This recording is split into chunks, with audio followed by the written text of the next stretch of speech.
নমস্কার। আজ দীপান্বিতা অমাবস্যা। দীপান্বিতা অমাবস্যায় আজ আলোর উৎসব চারিদিকে। চলুন আজ শুরু করছি একটি অনুষ্ঠান। দক্ষিণেশ্বর কালীবাড়ি, রানী রাসমণি, পরমহংস বিবেকানন্দ, এক অলৌকিক ইতিহাস। জয় মা কালী। আজ কালী পুজোর এই অমাবস্যার রাতে চলুন ফিরে যাই সেই তীর্থভূমিতে, যেখানে মা দক্ষিণেশ্বরী কালী আজও রাজরাজেশ্বরী রূপে অধিষ্ঠিতা।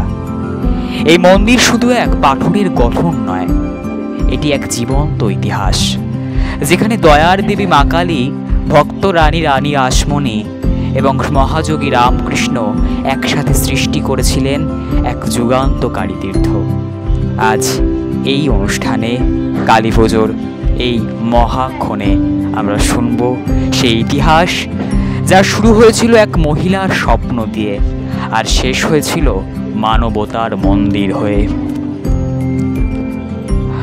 18 শতকের শেষ দিকে হুগলি জেলার হালি শহরের কাছে জন্ম নেন এক সাধারণ কৃষক পরিবারের মেয়ে রাসমণি দাসী।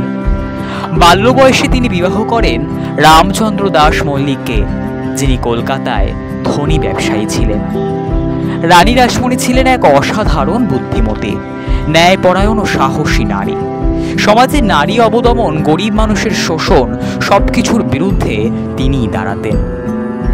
একদিন 1847 সালের দিকে তিনি সিদ্ধান্ত নেন গঙ্গাসাগরে তীর্থযাত্রা করবেন। তখন তাতে তার এক আশ্চর্য স্বপ্ন হয়। মা কালী স্বপ্নে এসে বললেন, রাসমণি, তুমি সাগরে আসো না, আমি নিজেই তোমার কাছে আসব। গঙ্গার তীরে আমার একটি মন্দির করো। সেই স্বপ্ন থেকেই জন্ম নিল দক্ষিণেশ্বর কালীবাড়ি। 1847 থেকে 1855 সালের মধ্যে গঙ্গার তীরে কলকাতার উত্তর প্রান্তে দক্ষিণেশ্বর গ্রামে শুরু হয় বিশাল মন্দির নির্মাণ। রানী রাসমণি নিজ খরচে প্রায় 9 লক্ষ টাকারও বেশি ব্যয় করেন। টাকার অঙ্কটা শুনেছেন? সেই সময়ে প্রায় 9 লক্ষ।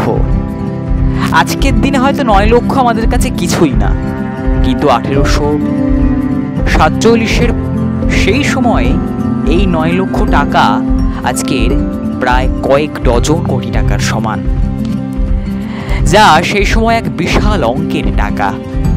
পুরো স্থাপত্য ছিল নবকোট কালী মন্দির, মাঝখানে ভবতারিণী মা কালীর মূল মন্দির, চারপাশে 12টি শিব মন্দির, রাধাকান্তের মন্দির এবং গঙ্গার ঘাট। এই মন্দিরের নাম রাখা হয়েছিল শ্রী শ্রী ভবতারিণী কালী মন্দির, অর্থাৎ যিনি জীব জগৎকে উদ্ধার করেন। রানী রাসমণি নিজে প্রতিদিন মায়ের সেবা করতেন এবং সবার জন্য মন্দির খুলে দেন, জাতি ধর্ম নির্বিশেষে। তার এই মন্দির গড়ার সঙ্গে অনেক বাধা বিপত্তি এসেছিল। সেই সময় রানী রাসমণি যে জাতের ছিলেন কিংবা যে বংশের মহিলা ছিলেন, তাতে সেই সময়ের যে বিধিনিষেধ ছিল, তাতে পণ্ডিতরা কিংবা ব্রাহ্মণ পুরোহিতরা অনেকে রাগান্বিত হয়েছিলেন। 1855 সালে যখন মন্দিরের পূজার সূচনা হয়, তখন প্রথম পুরোহিত হন রামকুমার চট্টোপাধ্যায় এবং তার ছোট ভাই ছিলেন গদাধর চট্টোপাধ্যায়। পরে তিনি পরিচিত হন ভক্তকুলের সামনে রামকৃষ্ণ পরমহংস নামে, ছিলেন সহকারী। গদাধর ছিলেন তখন অল্প বয়সী, কিন্তু তার ভক্তি ছিল অসীম। তিনি মাকে নিজের মা, বন্ধু, প্রেমিকা রূপে দেখতেন। একসময় তার ভক্তি এত তীব্র হয়ে ওঠে যে তিনি মূর্তির মধ্যে জীবন্ত দেবীকে দেখতে পেতেন।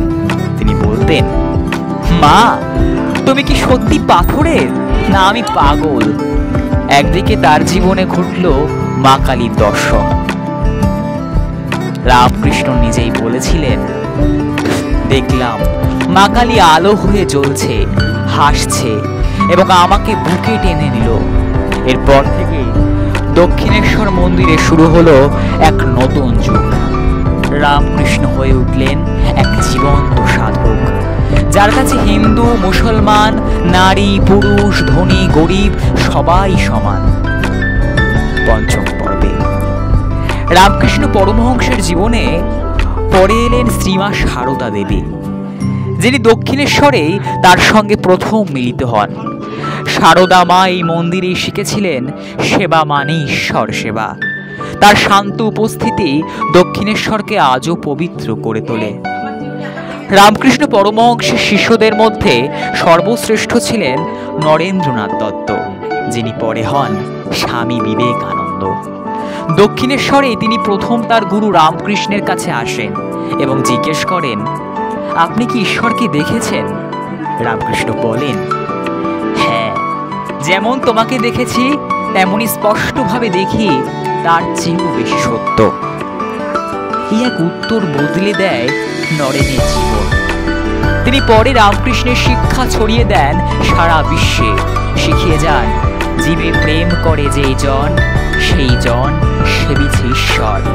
জীবে প্রেম কর, এটাই ঈশ্বর সেবা। আজ দক্ষিণেশ্বর কালীবাড়ি শুধু মন্দির নয়, এটি এক আধ্যাত্মিক কেন্দ্র, যেখানে প্রতিদিন লক্ষ মানুষ আসে প্রার্থনা করতে। মা ভবতারিণী আজও ভক্তের হৃদয়ে বেঁচে আছেন। রানী রাসমণির দানশীলতা, রামকৃষ্ণের ভক্তি, সারদা মায়ের স্নেহ, বিবেকানন্দের জাগরণ, সব মিলিয়ে দক্ষিণেশ্বর আজও আমাদের আত্মার তীর্থ। মা দক্ষিণেশ্বরী ভবতারিণী, তুমি আমাদের অন্তরের অন্ধকার দূর করো। এই দীপাবলির আলোয় তুমি প্রতিটি ঘরে আনো শান্তি, প্রেম আর মানবতা। জয় মা কালী। আজ আপনাদের সঙ্গে একটু শেয়ার করলাম আজ এই দক্ষিণেশ্বর কালীবাড়ির গল্প। আজ যেহেতু দীপান্বিতা অমাবস্যার, চারিদিকে শক্তির আরাধনায় মেতে উঠছে গোটা দেশ, গোটা বাংলা, তাই আমার এই একটু প্রচেষ্টা মাত্র আপনাদের সঙ্গে আমার এই গল্প আপনাদের সঙ্গে ভাগ করে নেওয়া। আজ কালী মায়ের এই গল্পটি আপনাদের সামনে আমি শেয়ার করলাম। আপনারা ভালো লাগলে প্লিজ লাইক করবেন এবং কমেন্ট করবেন এবং একই সঙ্গে আমার চ্যানেল সাবস্ক্রাইব করে দেবেন। নমস্কার।